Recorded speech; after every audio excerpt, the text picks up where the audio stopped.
I'm here with Keith Boykin, and among being a former White House aide, a political commentator, an author, you were also once the highly ranked, openly gay person under the Clinton White House. And you were also the first person to organize a sitting between the president and members of the LGBTQ community. What was that like? Well, the meeting that we took place in April of 1993, and that was President Clinton sat down with LGBTQ leaders.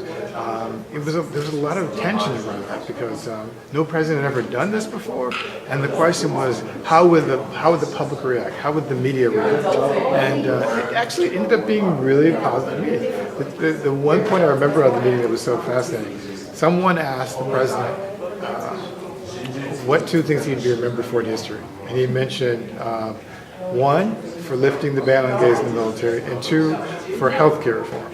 And he did actually neither one of those, strangely enough. And it was President Obama who ended up doing both of those. So it's ironic that he thought that would be his legacy, and it actually wasn't. But it was a really important meeting, and I was privileged to be a part of it.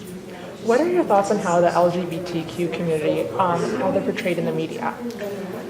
I think the perception of LGBTQ people in the media is changing rapidly from just a few years ago, definitely. But if you look decades back, there were only a few images in the media. Now we're starting to see more. We're starting to see more diverse images. We're starting to see more people of color. We're starting to see more trans people. We're starting to see people from different regions of the country, not just the New York and LA crowd.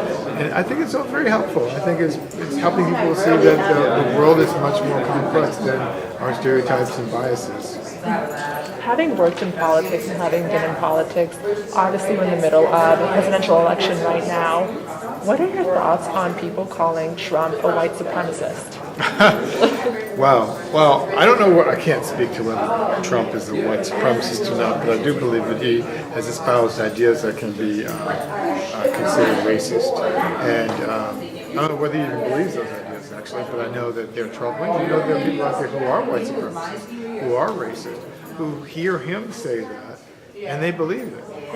And so I think it's very dangerous, regardless of whether Trump is a white supremacist or not, or whether he's a racist or not. I think that's really missing the point. The point is that he's feeding into the anger of those people who are, and that can only lead to bad things.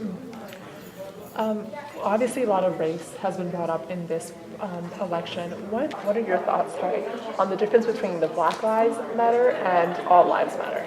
Oh, well, I think that All Lives Matter was something nobody ever said until people said Black Lives Matter, which is a reflection of the fact that people really knew that Black lives weren't important. And so when Black people started speaking up about being killed and shot in the street, it was a response as a way to sort of shut people down, to sort of tell people, we don't care about your life, we care about other people's lives. Well, if that were true, then why haven't we paid more attention to the Black lives who are part of the All Lives Who Matter? So I just think it's a subterfuge, it's a diversion, it's an excuse. Nothing wrong with saying Black Lives Matter. And when people say All Lives Matter, it's really just an attempt to stop that conversation. Obviously, he's done a lot, but you said here today that Obama is probably one of your favorite presidents of all time. In the past 8 years, what is the most important thing that he's brought to the administration? I think, from a national perspective, global perspective, I think the most important thing the president has brought to this country is economic stability, to be honest. We were in dire straits when he came into office. The economy is doing much better now. We're not 100%, but we're certainly not where we were before, and people forget that. There are a lot of other things I think are really important too, but I think that's the most important issue in terms of what affects everybody else. As a Black person, I'm proud to have a Black person as president. As a gay person, I'm proud that he spoke up in favor of marriage equality. But nothing really overshadows the importance of just saving our economy from collapse. Thank you. It was a pleasure meeting you. Thank you very much, too.